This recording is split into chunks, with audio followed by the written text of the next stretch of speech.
Dan Bonow and the Knaves here on Blues to Do TV. Thanks a lot, guys. Really nice to have a six-pack here in the studio. Wow. Yeah, very talented pack of gentlemen you got together. Got called seat packers before. Well, now, tell me about that song. You just got inspired yesterday to sing a love song. Is this someone you're proposing to? Is that? I'm courting my girlfriend after about 40 years. Congratulations. And takes a while to get the nerve up. Huh? I keep seeing all those magazines she's reading, and we idly kind of catch on to what girls are thinking about every now and again. Yeah. All right. Intuitively putting it right out there, a fresh one from Dan Bonow. I appreciate that. No, really. The love, I can feel the love, man. Yeah, I love now, is her. this someone in Hawaii where you live? Well, no. No. Oh, that's why you're here then, huh? Yeah. Oh. It's someone in the studio audience. Oh, she's here tonight. Don't tell her. Don't tell her, okay? You're going to make me get embarrassed. Oh, that's beautiful. I think he's turning red. Well, now let's go around the horn. You got some horns, speaking Ask of John it. about his love life. Come on, man. John, tell him. It's live TV. We got to put a little bit of spot on there. No, you sound great. And obviously you're here playing a little bit of music. It's for love that you're here, but I saw you with Lisa and the Pork Chops. It was a Monday night at the Whiskey Bar, which is going to happen again this Monday. I love right? Craigslist. You do? I really do. Almost everything. You're putting an ad out there for Craigslist. This is a blues TV show. Now. Craig's got the blues until you buy. So why? Because you connected? It's funny because I came to Seattle, had some cool gigs like the Triple Door and Nectar and the Jam House, and then I kind of, like musicians do, I kind of forgot to book myself. Oh, yeah, that happens. And then I'm looking at what was I going to do? I was going to be really cool when I came here and have a bunch of cool gigs and stuff. So instead, I went on Craigslist, and all these goofy-ass things kind of came my way. Come to you, right. This being one of them, ultimately, because that's how I hooked up with Lisa DiCosta. All right. And I had a guest down there, by the way. Next Monday, we're going to be down there. Once a month, they trimmed her back a little, which is disappointing. She was getting too funky. Every week. She got too funky for him down at the Whiskey Bar. Anyway, Lisa and the Pork Chops on this Monday night. You also have an Egan's gig? Egan's Jam Egan's House? Jam House, the Night Owl Jam. 11 o'clock 11 o'clock on Friday. And which date? 9th of November? The 9th. Okay, good. And the 10th for all you lutefisk and beer swillers. Oh, and there's some of our studio audience. Want to thank Marcellus Soleil, also known as Son, Renee, their mom, and Debbie Hanford, also in the studio audience. Wave, all right. Hello to everyone at home. And thank you very much. And who's this guy on the drums? You brought your brother in. I did. Family man, huh? Now, let's talk a little bit about family. I got to get over here, and I won't try not to kick anything too badly. Now, there's some unique qualities to your family. I know that Dan mentioned that you had spent time in Nigeria growing up. Yeah, that's true. 1963 to 65. And tell me how that came about. Was your dad an ambassador or something? He was with the CIA. I was going to say he was with the No, he was with USAID, and he was setting up a technical college there. So you were what age at that time?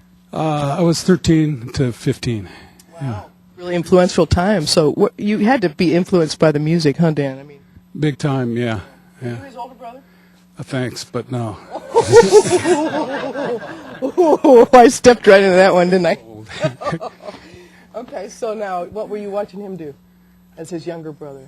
Dan's always been the charismatic brother, and I'm happy to support him in his endeavors. And I love you too. he gets over, so what can you say? He gets over? Yeah. You just following his wake, is that it? I have other projects, my Roland Rock project, the ongoing project I'm doing, and, Have Tubs Will Sub, that's my, there you go. My freelance drumming thing. Of course, 206 255-1312, putting in the plug for all you viewers who don't have a drummer. Of course, I'm going to Puerto Vallarta next week, so I won't be available. But going to work on that tan, are you? Ooh. Yeah, exactly. Thank you. Well, nice to have a good day job. I'm so happy for you. No, really great to have you here drumming, too. And Thank you, Marley. yeah, it's a treat. So, Dan, you have friends and loved ones. I just got so lucky because, as you know, my guitar player, Leif, couldn't make it on this one. Oh, he was on our show a few weeks ago. Yeah, and Leif then all of a Todesek. sudden, I'm like one stupid guy. I got amnesia. I'm like, man, what about the rest of the damn talent in this town? Like, my other good buddies, like Two Johns, they call themselves. Yeah. That's a 12-string player. I know. No kidding. Well, yeah, and great to have you collect them all for this TV gig, and actually rehearsed them too. We heard it. We got a little bit.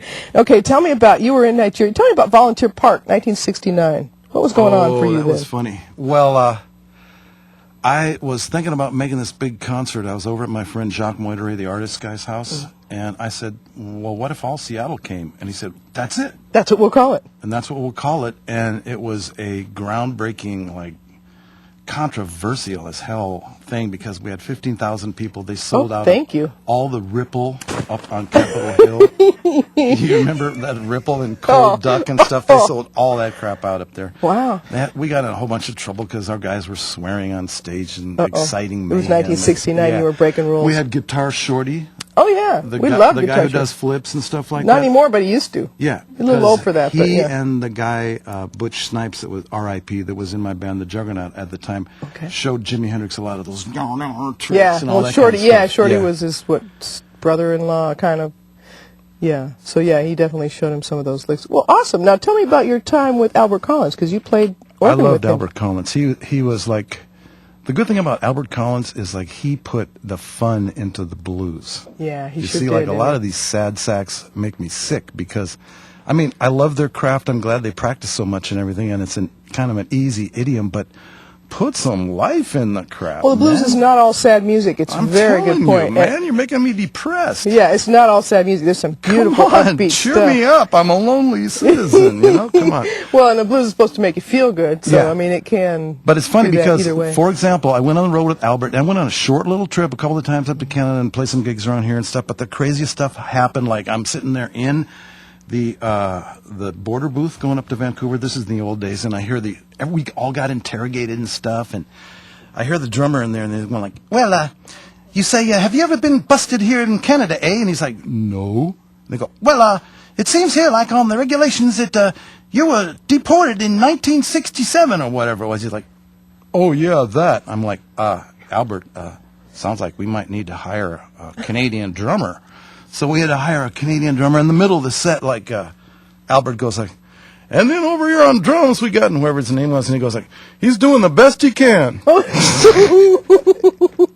we had a flat tire on the way up, and he's got his poodle and his wife in the Cadillac, and it's all messed up on the side of the street. And I'm like, so we're both Libras and stuff, and we kind of got a little love fest going on. Oh, cool. Very cool. Yeah, it was real cool. We love Libras. They're so balanced. Oh, stop. I'm about ready to go off. You know how to keep the day job and the party You shut animal up alive. with that day job. I quit that damn thing. All right. I've never had a day job. She's a I'm liar. going to shut up altogether and let you play some more. We have Mr. Dan Bonow and his friends. We call them the Knaves. I guess that means they're all pretty much natives here of the Northwest. Good to have y'all Thank here. you, Marley. Yeah. By the way. Thanks a lot. All right, give us some more live music, guys.